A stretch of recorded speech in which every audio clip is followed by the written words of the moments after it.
ಮೇಲೆ ಅಮಾನತ್ ಮಾಡುವ ಮೂಲಕ ಇಲ್ಲಿ ಒಂದು ಕಡೆ ಸರ್ಕಾರ ತನ್ನ ತಪ್ಪನ್ನ ಇಲ್ಲಿ ಒಂದು ಕಡೆ ಮತ್ತೆ ಈಗ ಒಂದು ಪ್ರಯತ್ನ ಮಾಡ್ತಾ ಇದೆ ಅಂತ. RCB ಅವರೇನೋ ಕಪ್ ಗೆದ್ದರು ಅಂತೇಳಿ ಒಂದು ವಿಧಾನಸೌಧ ಮುಂದೆ ಒಂದು ಸನ್ಮಾನ ಮಾಡಿದರು. ಅದೇ ದಿನ ಎರಡನೇದು ಕಾರ್ಯಕ್ರಮ ಸ್ಟೇಡಿಯಮ್ಮಲ್ಲಿ ಅವಶ್ಯಕತೆ ಇರಲಿಲ್ಲ, ಅವರು ಪರ್ಮಿಷನ್ನು ತೊಗೊಂಡಿರಲಿಲ್ಲ ಸ್ಟೇಡಿಯಂ ಅವರು. ಆಮೇಲೆ RCB ಟೀಮ್ ಯಾರೋ ಫ್ರಾಂಚೈಸಿ ತೊಗೊಂಡಿದ್ದಾರಲ್ಲ ಅವರು ಆ ಕಾರ್ಯಕ್ರಮ ಮಾಡಿದ್ದಾರೆ. ಪರ್ಮಿಷನ್ ತೊಗೊಳ್ದೆ ಮಾಡಿರ್ತಕ್ಕಂಥದ್ದು ತಪ್ಪು. ಅದಕ್ಕೆ ನೆನ್ನೆ ಕ್ಯಾಬಿನೆಟ್ ಮೀಟಿಂಗ್ ಆದಮೇಲೆ ಚರ್ಚೆ ಆಗಿ ಪರ್ಮಿಷನ್ ಇಲ್ಲದೆ ಅಲ್ಲಿ ಫಂಕ್ಷನ್ ಮಾಡೋದಕ್ಕೆ ಅವಕಾಶ ಕೊಟ್ಟಿದ್ದಕ್ಕೆ ನೆನ್ನೆ ಪೊಲೀಸವ್ರ ಮೇಲೆ ಕ್ರಮ ತಗೊಂಡಿದ್ದಾರೆ.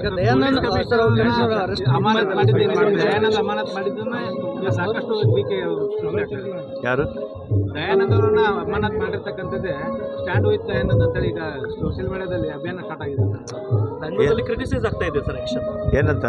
ಅಲ್ಲ, ಗೌರ್ಮೆಂಟ್ ಕ್ರಿಟಿಸೈಸ್ ಮಾಡಿದ್ದಕ್ಕೆ, ಸಸ್ಪೆಂಡ್ ಮಾಡಿದ್ದಕ್ಕೆ ಗೌರ್ಮೆಂಟ್ ಮತ್ತು ಯಾರು ಜವಾಬ್ದಾರಿ? ಯಾರು ಲಾ ಆ್ಯಂಡ್ ಆರ್ಡರ್ ಯಾರು ಮೇಂಟೈನ್ ಮಾಡಬೇಕು? ಸೋಷಿಯಲ್ ಮೀಡಿಯಾದಲ್ಲಿ ಕ್ರಿಟಿಸೈಸ್ ಮಾಡ್ತಾರೆ, ಅದೇನು ಹಿಂದೆನೂ ಇರಲ್ಲ ಮುಂದೆನೂ ಇರಲ್ಲ. ಈಗ ನೆನ್ನೆ ಪರ್ಮಿಷನ್ ಇತ್ತಾ ಆ ಸ್ಟೇಡಿಯಮಲ್ಲಿ ಸನ್ಮಾನ ಮಾಡೋದಕ್ಕೆ? ಪರ್ಮಿಷನ್ ಯಾರು ಕೊಡಬೇಕು? ನಮ್ಮ ಇಂಟೆಲಿಜೆನ್ಸ್ ಏನು ಮಾಡ್ತಾಯಿತ್ತು? ಅಲ್ಲಿರ್ತಕ್ಕಂಥ ಕೆಪಾಸಿಟಿ 35,000 ಜನ ಅಷ್ಟೇ.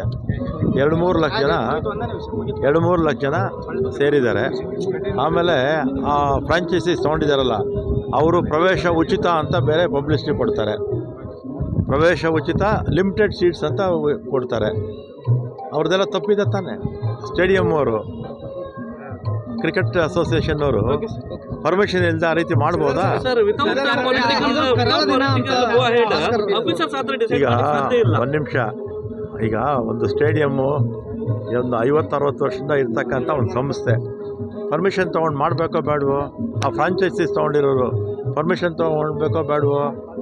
ಆಮೇಲೆ ಎಲ್ಲರೂ ಪ್ರವೇಶ ಉಚಿತ ಅಂತ ಯಾಕೆ ಹೇಳಿದ್ರು ಇವರು? ಭಾಸ್ಕರ್ ಅವರು ಇದೊಂದು ಕರಾಳ ದಿನ ಅಂತ ಹೇಳಿ. ಈಗ ಕರಾಳ ದಿನನೇ ಒಪ್ಕೊಳ್ತೀನಿ ನಾನು, ಯಾಕಂದರೆ 11 ಜನ ಇವತ್ತು ತೀರೋದ್ರಲ್ಲ, ಮತ್ತು ನಾವು ವಾಪಸ್ ಓಡ್ಸೋಕ್ಕಾಗತ್ತಾ? ಪಾಪ ಕುಟುಂಬಗಳಿಗೆ ಪಾಪ ಚಿಕ್ಕ ಮಕ್ಕಳನ್ನು ಕಳ್ಕೊಂಡಿರ್ತಕ್ಕಂಥ ದುಃಖ ಇದ್ದೇ ಇರುತ್ತೆ ಅಲ್ವಾ? ಆ ಮಕ್ಕಳನ್ನು ನಾವು ಮತ್ತೆ ವಾಪಸ್ಸು ತರೋಕ್ಕಾಗತ್ತಾ ಅಲ್ವಾ? ಸರ್, ಇಷ್ಟು ಜನ ಸೇರ್ತಾರೆ ಅನ್ನೋದು ಗೊತ್ತಿರಲಿಲ್ವಾ ಸರ್ಕಾರಕ್ಕೆ ಅಥವಾ ಏನು? ಈಗ ಇಂಟೆಲಿಜೆನ್ಸ್ ಏನಕ್ಕಪ್ಪ ಇರೋದು? ಎಷ್ಟು ಜನ ಸೇರ್ತಾರೆ ಏನು ಎತ್ತ ಅಂತ?